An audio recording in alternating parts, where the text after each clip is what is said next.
இருசக்கர வாகனத்தில் சென்று கொண்டு இருக்கும் பொழுது அந்த சாலையில் நின்று கொண்டிருந்தவர்கள் கொடூரமா அறிவாளால் தாக்கப்படுறாங்க. அப்படிப்பட்ட ஆட்சி நடத்துகிற ஸ்டாலின் எங்களை பற்றி பேசுறார். வெக்கமா இல்ல?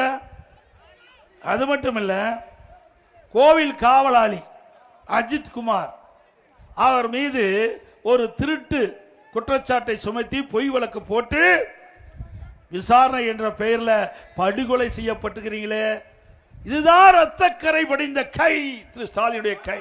உண்மைதானே? ஒரு மாதத்திற்கு முன்பு மானாமதியில லாக்அப் டெத்து, ஏண்டைக்கு காவலால் தாக்கப்பட்டு உயிரிழந்திருக்கிறாங்களே, இதுதான் ரத்தக்கரை படிந்த கை. ஸ்டாலின் அவர்களே, உங்களுடைய ஆட்சியா நடக்குது, ஆட்சி நடக்குது. அந்த ஆட்சியில முறையா நடக்குதா? ஏன்னா பொம்மை முதலமைச்சர், அவர் எங்க போய் ஆட்சி செய்ய முடியும்? அப்படித்தானே? நிச்சயமாக வழங்கப்படும்.